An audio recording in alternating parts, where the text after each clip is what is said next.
Olá pessoal, bem-vindos à Rádio Excel, a rádio da consciência livre. Você está entrando no Rasgando o Verbo, que é um programa onde o normal é ser diferente, né, Katia Gaia? O normal, Cris, é ser paranormal. E aqui nós rasgamos o verbo sobre certos assuntos que você gosta de saber. É verdade, Katia Gaia. Hoje o assunto é muito interessante. Nós vamos falar de vampiros e vampirismo. Você já ouviu falar de vampiros? Eles existem de verdade, estão entre nós. Nossa sociedade está imersa num magnetismo que transborda a alucinação, caçando os vampiros que não necessitam de sangue. Quem é o vampiro? Bem, é o predador mais perigoso do mundo, pois tudo que há nele é convidativo, sua voz, seu rosto, seu cheiro, como se ele precisasse de tudo isso para seduzir holochacramente sua vítima. Esta sedução que chamamos de holochacral é uma ação energética com intenção dominadora, consciente ou inconsciente, de uma consciência sobre outra consciência ou sobre determinado grupo. Bem, pessoal, vamos aprender a ter cuidados com a nossa saúde energética. A nossa sociedade moderna, ela é constituída em boa parte por vampiros. Não são, claro, aqueles vampiros literais, os clássicos Dráculas que vão por aí pelas noites em busca de incaustos pescoços, onde fincam os seus dentes pontiagudos para sugar o sangue. É verdade, Katia. E nesse programa Rasgando o Verbo, vamos nos referir aos vampiros de energia vital. Gente que é incapaz de se nutrir com fontes de energia natural e que vive sugando a força de vida de outras pessoas. O momento é propício para discutir o assunto e mais que oportuno nos dias de hoje. Primeiro esclarecimento para vocês. O que é nutrir-se em fontes de energia natural?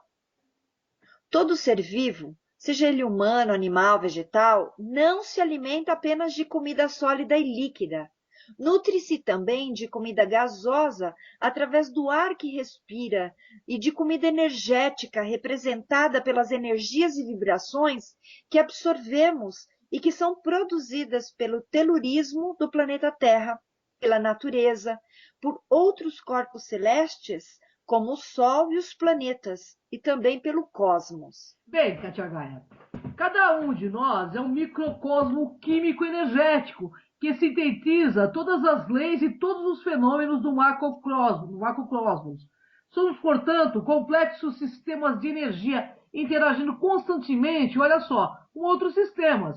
E de forma permanente trocamos energia com esses sistemas externos, absorvendo deles cargas energéticas necessárias à nossa substância, descarregando nelas cargas desnecessárias, tais como os nossos detritos energéticos. Ao mesmo tempo, cada um de nós interage com outros seres humanos que de nós se aproximam, estabelecendo vários tipos de combinações energéticas, influenciando-os e por eles sendo influenciados. Para a manutenção e desenvolvimento da vida, a nutrição energética é talvez a mais importante e premente de todas. E podemos passar alguns dias sem comer e sem beber. E podemos passar alguns segundos e mesmo minutos sem respirar. Mas não podemos passar sequer um instante desconectados de nossas fontes principais de nutrição energética, sem que isso seja fatal. É verdade, Katia Gaia. E para estabelecer todos esses enlaces e conexões com as fontes de energia telúrica da natureza e do cosmos, cada um de nós dispõe daquilo que a ciência esotérica chama de corpo energético ou corpo sutil. De modo análogo ao do corpo da matéria densa, o corpo sutil possui também uma anatomia e uma fisiologia. Possui órgãos para captar e armazenar energias externas e eliminar energias internas espúrias. E para processar essas energias, da mesma forma que o aparelho digestivo absorve, processa e armazena o alimento sólido e líquido, ele também o faz. Assim também é o aparelho respiratório. Ele capta, processa e armazena o alimento gasoso a tais órgãos do corpo sutil e dá-se o nome em sânscrito de chakras ou chakras, mas um termo em português bem conveniente para designá-los é vórtices, já que eles se apresentam, ante o olhar dos clarividentes, como verdadeiros redemoinhos de energia brilhante e colorida, atuando em certas partes do corpo humano denso. Bem, pessoal, os chakras, ou os vórtices principais, são 7, correspondentes a 7 plexos nervosos fundamentais do corpo humano. O plexo da base da coluna vertebral, né? O plexo dos órgãos sexuais, o plexo solar na região do umbigo, o cardíaco corresponde ao coração, o laríngeo à glândula tiroide, o frontal à glândula hipófise e, finalmente, o coronário, no alto da cabeça, corresponde à glândula pineal. Mas, na verdade, existem muitos outros vórtices menos importantes, e o conjunto de todos eles constitui o corpo sutil, e é através deles que nos nutrimos de energias, e que tal processo de nutrição acontece, em geral, de modo inconsciente, automático, orientado e regulado pela própria inteligência instintiva do nosso corpo. Mas esse processo pode também ser incrementado de modo consciente e voluntário. E para isso, existem muitos métodos desenvolvidos ao longo das eras pelas diferentes culturas e civilizações. Exemplos, né, de métodos voluntários de nutrições energéticas natural são certos yogas, como o Hatha Yoga, certas artes marciais, como o Tai Chi Chuan, certos sistemas religiosos do tipo xamânico ou animista, como os nossos cultos indígenas e o candomblé e a umbanda, ligado diretamente às chamadas forças ou elementais da natureza. E no caso destes últimos, a invocação e a incorporação de orixás, que são forças arquetípicas da natureza, objetiva restabelecer um canal ou vínculo de comunicação com tais fontes de energias naturais. Ao incorporar um certo orixá, o médium está se nutrindo de energia natural que a ele corresponde e que pode ser a da água doce, da água do mar, dos minerais, das plantas, do fogo, do sol, etc.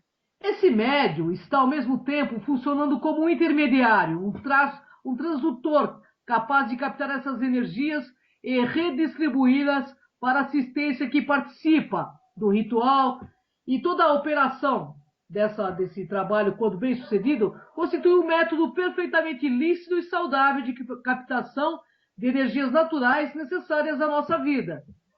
Pessoas equilibradas e sadias, tanto no aspecto físico quanto no psíquico, nutrem-se diretamente das fontes naturais de energia. Se estão no meio natural, estas pessoas, mesmo sem o saber, sentem-se dispostas e felizes em estabelecer uma relação direta com o sol, com as águas doces ou salgadas, com as árvores, com as pedras, com as terras e os animais, para citar apenas alguns exemplos de mananciais de energia vital, aí vão elas. Elas são capazes, essas energias, de armazenar muitas energias e depois consumi-las com critério de economia energética, quando se encontram no meio artificial dos centros urbanos. E são capazes de processar e potencializar essas energias através de exercícios físicos, esportes, divertimentos, alimentação correta e, sobretudo, através de posturas mentais e psicológicas positivas, alegres e bem-humoradas. Mas um outro tipo de pessoa desequilibrada, que por terem perdido o contato com sua própria natureza interna, mais profunda, perdem também a capacidade de absorver e processar o alimento energético natural. Daí precisam, para sobreviver, entregar-se a um expediente sugador de energia vital de outras pessoas. São eles os assim chamados vampiros de energias. Seu número hoje em dia é infelizmente muito grande. Sua proliferação é justamente uma das características negativas mais marcantes da nossa sociedade, da produtividade e do consumo, consequência direta da perda de contato com o mundo natural. Os vampiros energéticos são de dois tipos principais: os conscientes e os inconscientes. Os primeiros são mais raros, exatamente por serem conscientes, sabem das consequências nefastas que a prática do vampirismo energético acarreta para o próprio vampiro. Sabem que, pela elementar lei do retorno da magia, todo aquele que rouba será mais cedo ou mais tarde roubado. Mas os segundos, os vampiros inconscientes da sua condição, são abundantes. Na verdade, quase todos nós, num momento ou no outro de nossas vidas, quando nos encontramos em estado de desequilíbrio, acabamos nos comportando como vampiros da energia vital alheia. A principal característica de um vampiro é o egocentrismo. A postura psicológica egocêntrica refere-se na estatura do corpo sutil da pessoa, dando a ele um movimento e um sentido que poderíamos chamar de côncavo, ou seja, voltado para aqueles vampiros que não precisam se chamar Drácula, ter caninos em ponta, nem vagar pelas madrugadas, vestindo a sua capa preta, à caça das suas vítimas de sangue quente. Mas sim, Katia Gai, aquele vampiro que suga energia vital alheia. O que todos os vampiros têm em comum é o egocentrismo, em primeiro termo. O bom vampiro domina técnicas para desestabilizar as defesas psíquicas de sua vítima, fazendo com que eles abram as portas do seu reservatório de energia. Então, fiquem alertas, por favor, porque qualquer um de nós pode ser sugado por um vampiro e, num momento de crise, agir como um vampiro. Nossa sociedade moderna ela é construída, em boa parte, de vampiros. Não são claros, né, aqueles vampiros literais, os clássicos Dráculas, onde fincam seus dentes pontiagudos para sugar o sangue. Então, Katia, aqui no Rasgando o Verbo, estamos nos referindo aos vampiros de energia vital. Gente incapaz de se nutrir em fontes de energia natural e que vive sugando a força de vida das outras pessoas equilibradas, sadias, tanto no aspecto físico quanto principalmente no psíquico. Elas nutrem-se diretamente das fontes naturais de energia. Mas outro tipo de pessoas desequilibradas que, por terem perdido o contato da sua própria natureza interna, elas também têm a capacidade de absorver e processar este alimento energético natural e precisam, assim, para sobreviver, o quê?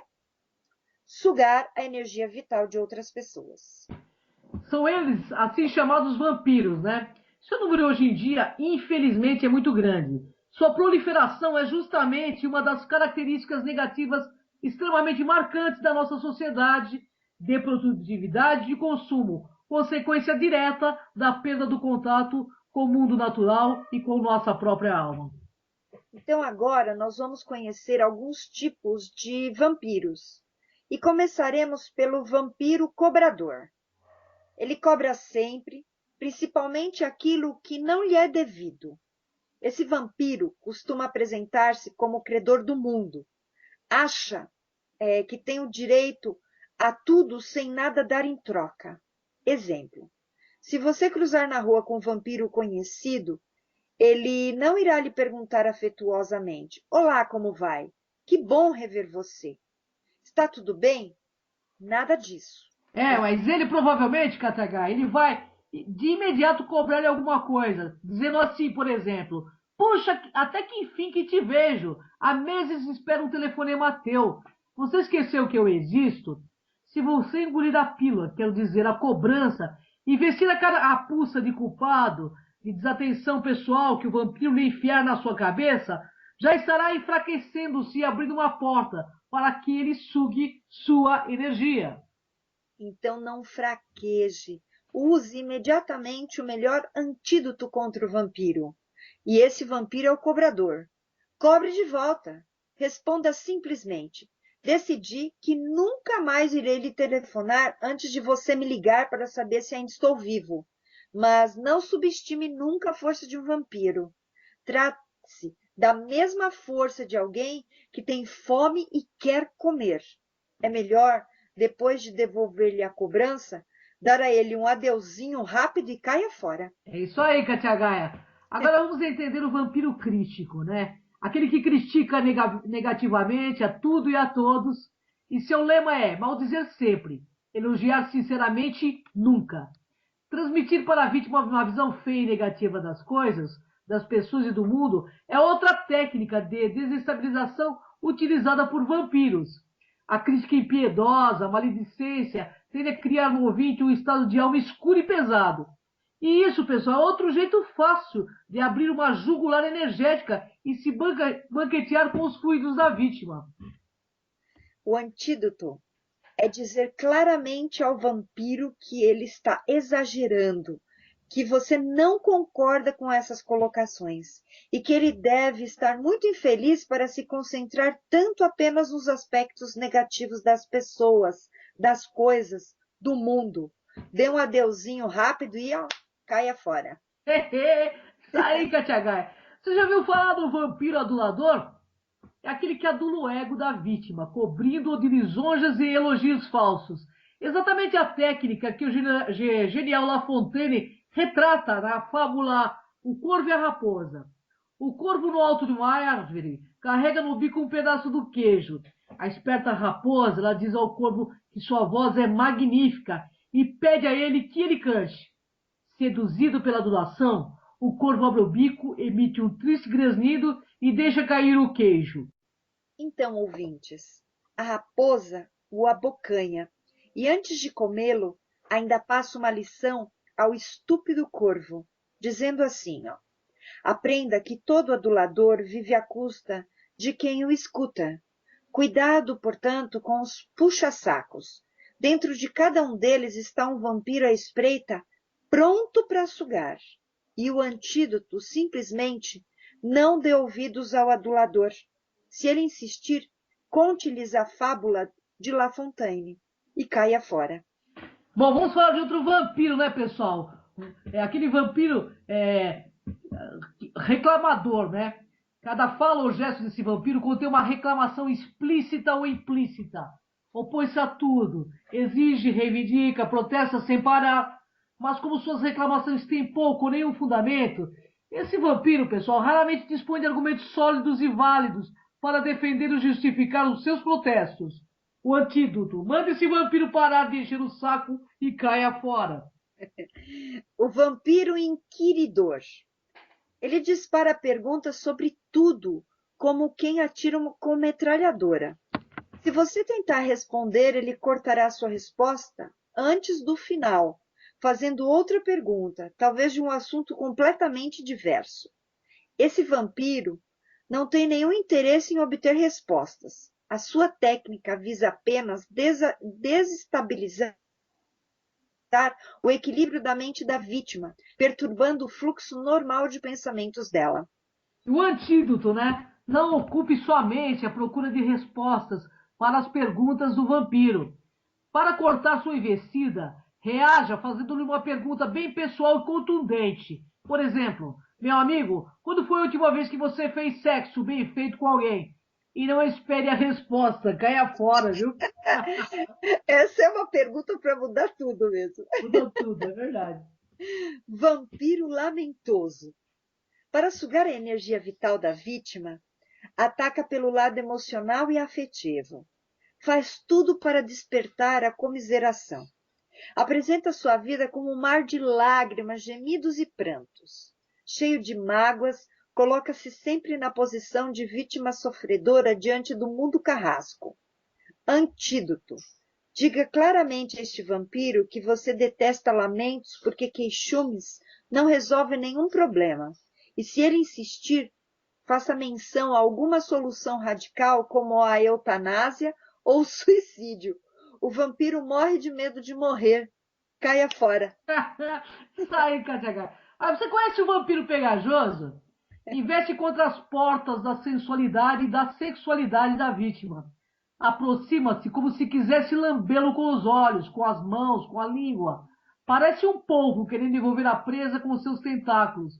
Se você não escapar rapidamente, ele irá sugar sua energia em qualquer uma das duas possibilidades, seja conseguindo seduzi-lo com seu jogo pegajoso, seja provocando você em repulsa e náusea. Em ambos os casos, você estará desestabilizado e ele beberá à vontade no seu reservatório de energia vital. O antídoto, sem hesitação. Corte logo a ele dizendo que você está com uma tremenda dor de barriga. Corra para o banheiro, fique lá trancado até o vampiro desaparecer. É verdade, hein? É o que nós mais temos aí, hein? É verdade, é Esse verdade. vampiro pegajoso sexual. É isso aí. E o vampiro grilo falante, você já ouviu falar? A porta de entrada que ele quer arrombar é o seu ouvido. Obriga suas vítimas a ouvi-lo horas seguidas. Dessa forma, mantém a atenção da vítima ocupada enquanto suga sua energia vital. No livro O Destino Criativo do Homem, a médica e clarividente turca Safira Karangula descreve uma cena horripilante dessa modalidade de vampirismo que teve chance de testemunhar numa reunião social em Londres. Cheio de charme e inteligência, o vampiro sentado diante da vítima falava sem parar. A vítima o escutava embevecida numa atitude completamente passiva diante daquela torrente de palavras sedutoras que chegavam aos seus ouvidos. Abrindo a sua clarividência, a doutora Karagula pôde ver o que realmente ocorria. Como um tentáculo, um canal energético, saíra da região do plexo solar do vampiro e se instalara diretamente no centro do plexo solar da sua vítima. Pois é, pessoal, por esse canal o vampiro sugava com avidez e pouco a pouco, segundo a clarividente, o corpo sutil da vítima perdeu brilho e intensidade. E ao mesmo tempo em que ela começou a empalidecer e a bocejar, melhor, portanto, cuidar com os grilos falantes, né, Katia Gaia? Debaixo da aparente inocência de um falador aparentemente descontrolado, pode se esconder um vampiro voraz. O antídoto. O antídoto diga que você está com uma tremenda dor de cabeça. Levante-se, vá embora e deixe o vampiro falando sozinho. O vampiro hipocondríaco. Nossa, esse tem demais. É aquele cara que cada dia aparece com uma doença nova. É o seu jeito de chamar a atenção dos outros, despertando neles preocupação e cuidados. Se tem êxito em seu intento, deleita-se em descrever nos mínimos detalhes os sintomas dos seus males e todo o penar que está sofrendo. E quando termina o relatório, em geral está ótimo, e quem lhe deu ouvidos está péssimo. O antídoto. Dê a ele o telefone do seu médico e vá embora. Ai, Katia Gaia, é verdade. Mas isso tem muito, né? Tem muitos. E Nos também tem o. médicos. Você já ouviu falar, Katia Gaia, no vampiro encrenqueiro? Para ele, o mundo é um campo de batalha, onde as coisas são resolvidas na base do tapa. Ao contrário do que pode parecer à primeira vista, este vampiro não pretende intimidar sua vítima e abrir suas defesas, instalando nela os sentimentos de medo e de insegurança. Ele quer mesmo provocar nela estado raivoso, irado e agressivo. Ele provoca isso para que a vítima compre a briga, para que ele reaja. Esse é um dos métodos mais eficientes para desestabilizar a vítima e sugar dela toda a sua energia vital. O antídoto. Faça-se de doido e conte para o vampiro uma piada de papagaio. E se ele insistir na provocação, diga-lhe para deixar de ser tonto. Se insistir ainda, diga-lhe para ir socar as paredes. E se ele não parar de insistir, põe um Lexotan na bebida dele e caia fora.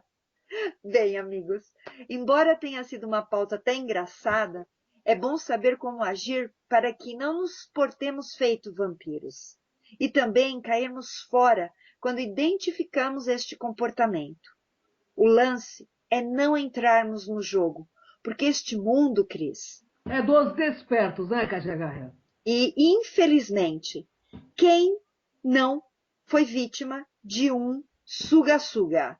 É verdade. Quem não foi vítima e que também muitas vezes a gente se porta também como suga-suga. Nossa. Essa pauta é para a gente também ter a compreensão e também a gente olhar esses comportamentos aí que muitas vezes a gente também tem, né?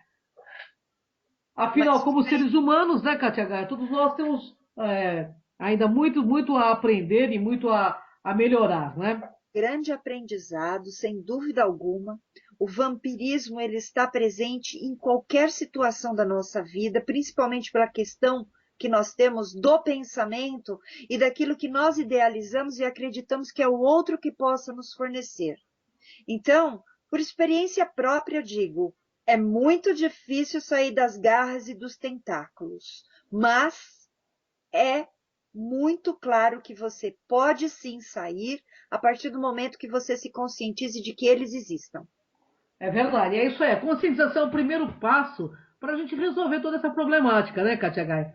Mas antes de encerrar esse Rasgando o Verbo, queria agradecer os nossos patrocinadores, a Casa Shiva, Hari Shiva. Tony Gandra, visualismo. Eu gostaria de agradecer ao Resgatex, né, Katia Gaia? Estamos com a Resgatex, que são produtos para você, né, que precisa de pronto atendimento, pronto socorros e também fabricantes de ambulância. Ele tem estes materiais, esses equipamentos para você. Ao Denis Designer, que é o nosso designer que faz com nosso site, que está super legal, né, Katia Gaia? O www.programaenigmas.com.br, inclusive espaço para você anunciar no site. É verdade. E também a Color Hands, né, Katia Gaia? Que toda semana nos embeleza, né? A esmalteria Color Hands em São Caetano, a Ótica Espanha, que fornece óculos. É isso aí, um grande abraço aí para a Eliana, que ela é maravilhosa na escolha dos óculos, com perfeição, né, Katia Gaia? Ele faz esse trabalho. Afinal, são uns 35 anos de tradição, né, Katia? Sim, e também a nossa nova parceira da semana, Cristiane Lantin, da Essenciale. Ela é acupunturista, terapias chinesas e também ela desenvolve outros métodos como uma terapeuta holística. Gratidão, Cris. Uma honra estar com todos vocês toda semana e toda quarta-feira, às 10 da manhã, ao vivo na TV, na Demais TV, né, Katia Gaia? www.demaistv.com.br a partir das 10 da manhã. Você também pode acessar todos os nossos vídeos através do nosso canal no YouTube, Cron TV, e lá você tem um acervo de mais de 600 vídeos. É verdade, é verdade. Muitos vídeos, Inscreva-se. muito autoconhecimento, né, para que ninguém diga, olha, vocês ficaram devendo isso. É Todos verdade. os assuntos, sejam tabus ou não, serão colocados no Rasgando o Verbo ou no programa Enigmas. E convidamos vocês a se inscreverem lá no canal do YouTube para que assim que os vídeos eles sobem, você já recebe na sua caixa de e-mails e também no seu canal. E outra coisa, você também pode participar das nossas páginas no Facebook. Kátia de Gaia, Cris de Pascoal, Programa Enigmas e nossas fanpages pessoais e também do Programa Enigmas. É um prazer imenso recebê-los nas nossas redes sociais. É verdade. E quem quiser entrar em contato com o programa Enigmas, quiser participar de entrevistas, divulgação de CD, livro e etc., 3482-6381. 11 São Paulo.